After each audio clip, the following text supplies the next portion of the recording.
Pulau Nusa Kambangan saat ini menjadi buah bibir masyarakat dunia. Sebab musababnya karena di pulau inilah sejumlah warga negara asing dieksekusi mati karena kasus narkoba. Kesan seram langsung muncul begitu mendengar nama Nusa Kambangan. Di pulau ini berdiri sejumlah lembaga pemasyarakatan atau lapas dengan pengamanan maksimum. Nusa Kambangan merupakan pulau kecil di selatan Pulau Jawa, tepatnya sebelah selatan Kabupaten Cilacap, Jawa Tengah. Luas Nusa Kambangan mencapai 121 km persegi atau sekitar 21.000 hektar dengan panjang 36 km dan lebar antara 6 hingga 8 km. Di sebelah utara pulau ini ada selat kecil yang terkenal dengan sebutan Segara Anakan. Selat ini memisahkan antara Pulau Jawa dan Pulau Nusa Kambangan. Sedangkan di sebelah selatan Pulau Nusa Kambangan adalah Samudra Hindia yang terkenal ganas gelombangnya. Secara geografis, Nusa Kambangan masuk wilayah desa Tambak Reja, Kecamatan Cilacap Selatan, Kabupaten Cilacap. Namun pulau ini di bawah otoritas langsung Kementerian Hukum dan HAM. Untuk mencapai Pulau Nusa Kambangan, satu-satunya akses adalah melalui Pelabuhan Wijayapura Cilacap menggunakan feri penyeberangan milik Kementerian Hukum dan HAM. Perjalanan dilakukan dengan menyeberangi Selat Segara Anakan dan mendarat di Pelabuhan Sodong di Pulau Nusa Kambangan. Dari Cilacap butuh waktu 15 hingga 20 menit untuk mencapai pulau ini. Sebagian orang masih menganggap Nusa Kambangan adalah nama penjara atau lembaga pemasyarakatan. Sebutan itu tidak terlalu tepat sebab di pulau ini ada sejumlah lapas. Ada 7 lembaga pemasyarakatan yang masih aktif di pulau ini, mulai dari sistem pengamanan minimum security sampai super maximum security.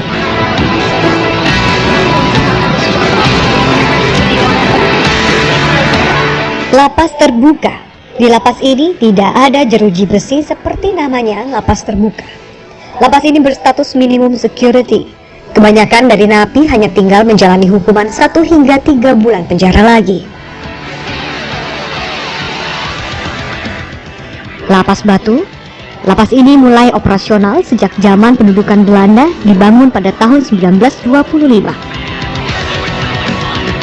Lapas Besi dibangun pada tahun 1929. Keseluruhan penjara ini dulu dibangun dengan material besi yang lebih banyak.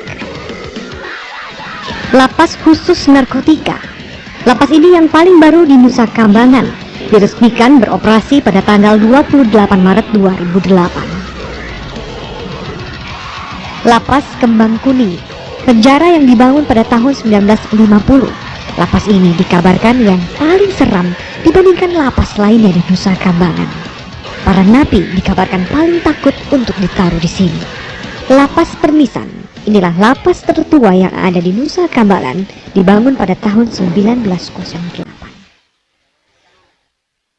Lapas Pasir Putih, di sini isinya napi-napi kelas kakap. Kebanyakan dari mereka hukuman mati atau seumur hidup. Pengamanan ekstra ketat, temboknya dibikin 3 lapis, tembok beton dan dinding dari kawat baja. Selain itu ada 5 lapas di Nusa Kambangan yang sudah tidak dioperasikan, yaitu Lapas Nirbaya, Karangtengah, Limus Buntu, Karanganyar, dan Gleger. Kompleks lapas di Nusa Kambangan dibangun menghadap langsung ke Samudra Hindia yang berpantai karang dan ombak besar. Jika narapidana mencoba melarikan diri lewat akses ini, dipastikan akan berhadapan dengan ganasnya ombak Samudra Hindia. Alam di Nusa Kambangan relatif masih liar. Banyak ular kobra yang berkeliaran di hutan-hutan Nusa Kambangan. Jika malam tiba, yang ada hanya kegelapan, suara binatang malam dan nyamuk ganas. Selain itu terdapat rawa-rawa yang dihuni buaya-buaya ganas. Kisah pelarian terbesar terjadi pada 20 Mei 1982. 34 napi melarikan diri.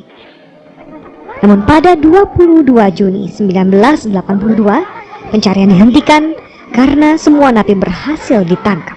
Dari 34 orang napi yang melarikan diri, 21 orang ditangkap hidup-hidup dan 13 orang meninggal dunia. Kisah pelarian dari penjara di Nusa Kambangan ini diangkat di layar lebar dalam film berjudul Johnny Indo pada tahun 1987. film yang dibintangi Johnny Indo sendiri ini laris manis pada saat dirilis.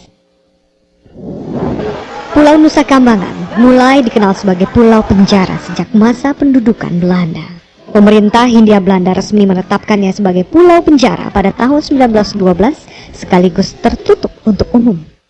Pada 18 Januari lalu, 5 terpidana mati kasus narkoba dieksekusi mati di pulau ini.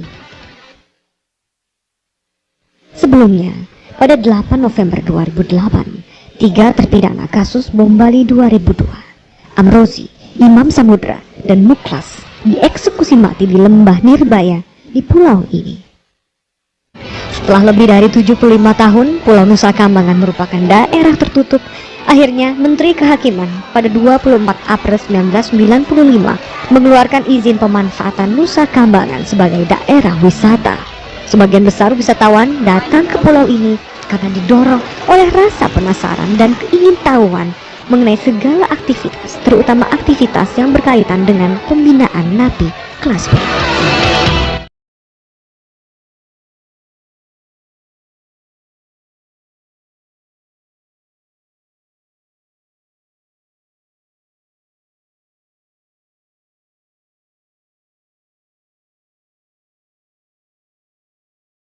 Rabu pagi lalu, suasana di kota Cilacap, Jawa Tengah sedikit berbeda.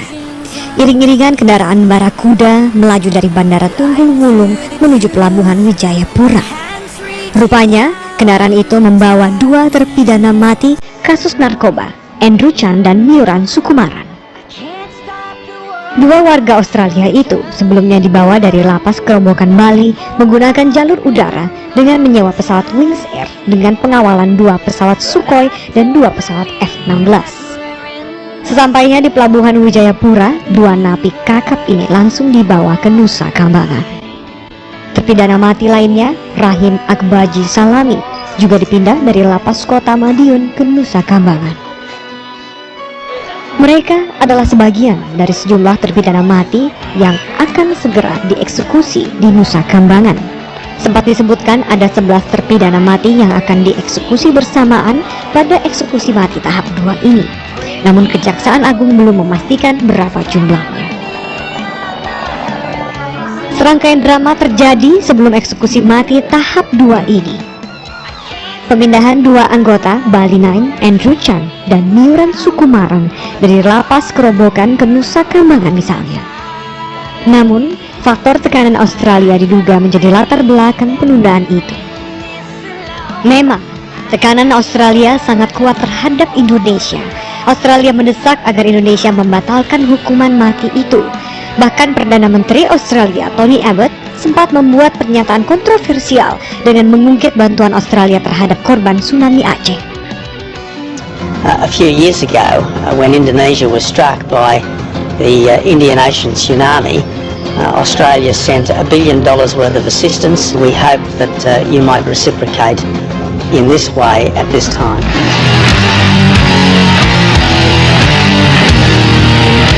Tak pelak, pernyataan itu memicu reaksi keras di Indonesia. Publik dalam negeri berang dan melakukan aksi pengumpulan koin untuk Australia untuk mengembalikan dana bantuan Australia itu.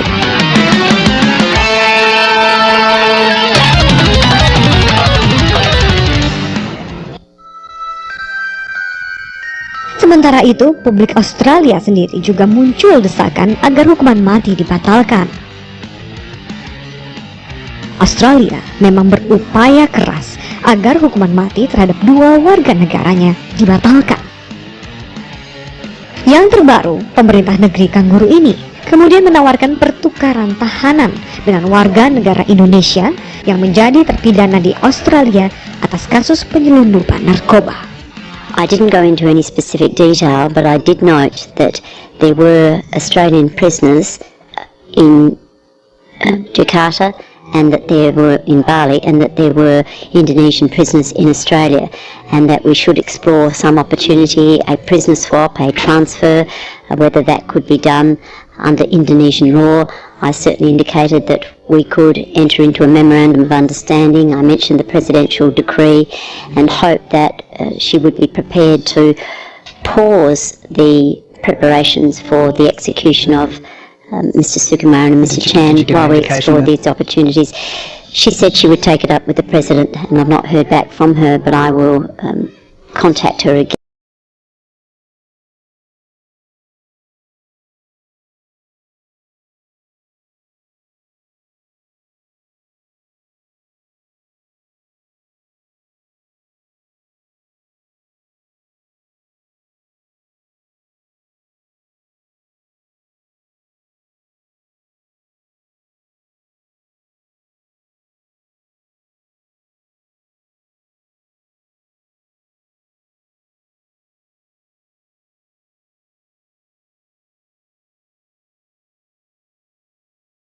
Bukan hanya Australia, tekanan lebih kuat datang dari Brazil.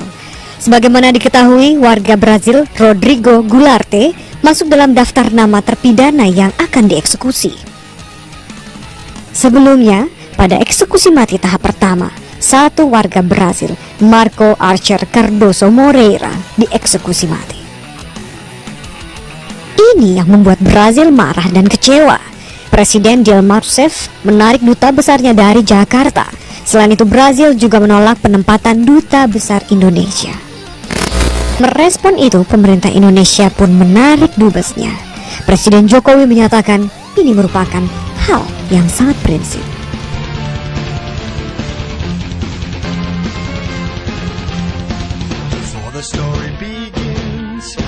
Buat saya mata besar. Tekanan tidak kalah gencar juga datang dari Prancis. Satu warga Prancis, Serge Areski Atlaoui, menjadi salah satu dari terpidana mati kasus narkoba. Negara ini mengkritik keras hukuman mati yang diterapkan di Indonesia. Prancis menyatakan sudah tidak menerapkan hukuman itu lagi. Langkah konkret yang dilakukan Prancis dengan menunjukkan upaya hukum peninjauan kembali. Namun upaya ini gagal. Selain itu, PBB juga mengecam hukuman mati ini. Sedangkan otoritas Uni Eropa menemui Wakil Presiden Yusuf Kala untuk menyatakan penolakan hukuman mati. Tekanan bertubi-tubi tidak pelak menjadi ujian bagi kedaulatan hukum Indonesia. Pemerintah sejauh ini masih terlihat teguh. Dukungan publik juga kuat agar hukuman mati ditegakkan. Sikap ini bukan saja untuk membela kedaulatan, tapi juga menyelamatkan Indonesia dari ancaman narkoba.